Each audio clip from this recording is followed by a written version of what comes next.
Expanding on their lineup of lifestyle offerings, the new Razer Anzu is an interesting combination of technology. On one hand, eye care is becoming more important with how much time we spend looking at a screen, and the blue light blocking lenses help to protect our eyes, but Razer has also packed swappable sunglass lenses, Bluetooth connectivity, and speakers into the arms of the glasses, much like the Bose frames that we took a look at earlier. So how do the Razer Anzu smart glasses stack up? Well, let's check them out. Thanks for watching 9 to 5 Toys. Be sure to like, subscribe, and enable notifications with the bell icon so you don't miss any upcoming videos. Hey everyone, I'm Jordan with 9 to 5 Toys, and first off, let's take a look at getting these $200 smart glasses out of the box. First thing that we see is the replacement sunglasses lenses in a reusable case. It's mainly cardboard, but it really is perfect for storing these spare lenses. Under that case is a protective case for the Razer Anzu, and inside we have the glasses and a charging cable that connects to both arms to recharge. With its textured finish, the carrying case has a rigid shape for the Anzu, as well as a soft material on the inside to prevent any scratches. Also inside the case is a little pocket that perfectly holds the charging cable.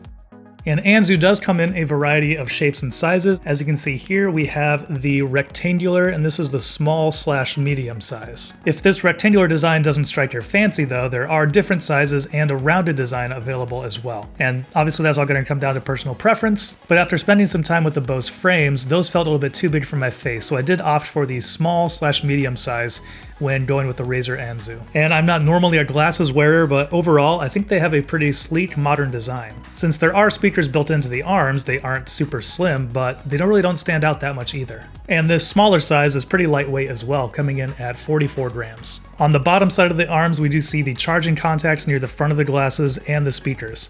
The perforated mesh that covers the speakers looks like it has 3 passages on either arm, and according to the spec sheet, the Anzu packs 16mm drivers for these speakers. And Razer Anzu also has touch controls on both of the arms. There's a little kind of nub, a little dot you can see right here underneath the Razer logo, and that is where you would touch. It's a capacitive touch to control these different gestures. And these are fully configurable inside the Anzu app, and they can do anything from playing and pausing music to call up a voice assistant, or even enter a low latency gaming mode. Now, we've talked a little bit about the Bose frames and comparing it to these as well, but one thing that sets the Anzu apart is that Anzu does come with those swappable lenses. Those blue light filtering lenses in here, they're supposed to block 35% of blue lights to help protect your eyes, but they also have the included sunglasses lenses as well. To swap them out, a bit of pressure is required on the top of the lens and is a little nerve-wracking your first time, but after a couple times doing it, pushing out the lenses felt pretty normal. And since you have to put your fingers all over the lenses to push them out, there is quite a bit of cleanup afterwards to get all the smudges off. So it's probably not something you want to do, every hour or something like that, but doing it once a day if you're going from work to going to the beach or something for a sunset after work, that wouldn't be that big of a deal. One other cool thing here is that Razer has partnered with Lensable to get prescription lenses if you do have a specific prescription that you need, and I believe those prices start at $77. So how does Razer Anzu sound? Well, for its intended use, it sounds okay. Keep in mind that these are open ear, there's nothing covering your ears, there are speakers built into these frames, they're just firing down towards your ears, and with all that in mind, it sounds pretty decent. For use on walks or at the beach or listening to a podcast while you're walking your dog or something like that, I think these are going to be a great way to both protect your eyes with sunglasses and also listen to some content while you're on the go. There really isn't much low end, of course, but they do seem to kind of bring some of the lows up into the mid-range, at least in the standard EQ mode. And they do get pretty loud too, but obviously one thing to keep in mind, since these are open ear, they're just open speakers firing, they are kind of like open back headphones where anyone around you is going to be able to hear what you are listening to. So obviously something to keep in mind if you are, in some sort of public transport or in some area where you don't really want to disturb others. But that being said, when it comes to just straight up audio quality, I do think that the Bose frames do it a little bit better than the Razer Anzu. The Bose didn't really have much more low end, but as far as just overall clarity throughout the rest of the frequencies, I do think that the Bose does it a little bit better than the Razer Anzu. But the Bose smart glasses are more expensive and they don't have those swappable lenses, so not quite as versatile and definitely more expensive than the Razer offering. But there are a couple of tweaks you can do to the EQ within the Anzu app. So there are 3 different EQ modes. There's the default, which I kind of talked about. It kind of brings up the low end into the mid a little bit to add some presence to it, but it also kind of muddies things up a little bit. But the enhanced clarity mode kind of takes some of that out and makes things a little bit more clear, a little bit easier to understand, speech and different instruments. There's also a treble boost mode, which is great for, just voice for spoken word if you're listening to podcasts or making calls or video conferencing.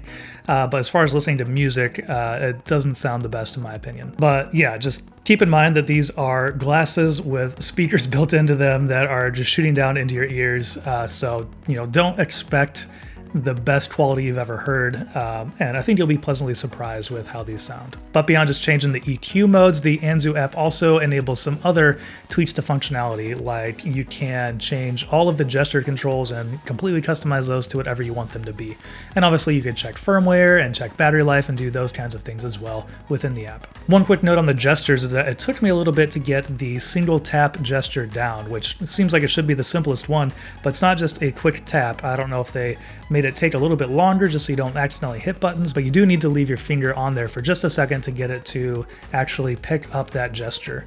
And Razer has a kind of practice mode built into their app where you can practice these gestures to make sure you're doing them right. And obviously at first I thought this was kind of gimmicky and kind of silly, but then it actually came in handy when I was trying to get that, single tap feature, that single tap gesture to work for me. The Razer Anzu has about 5 hours of battery life, which might not be enough to make it through a whole day, but that is pretty much on par with other offerings like the Bose frames. And of course, the Razer Anzu has a built-in microphone. So here we are testing it. I'm recording on my iPhone 8 through the Voice Memos app.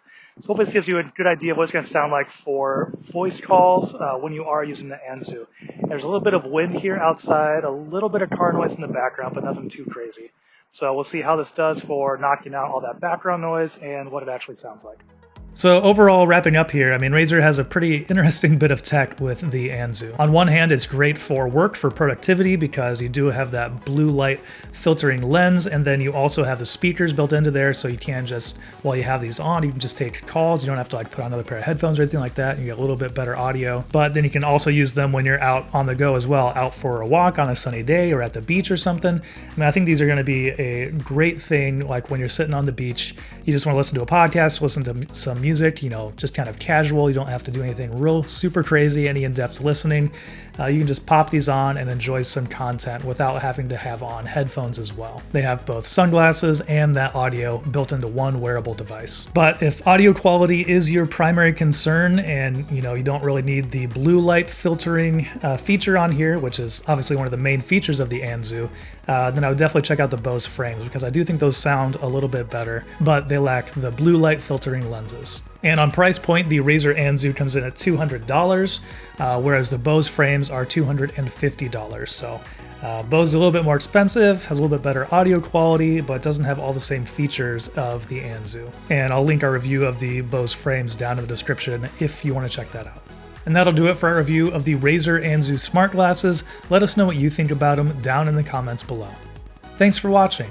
If you enjoyed this video, please give it a thumbs up and consider subscribing. This is Jordan with 9to5 Toys.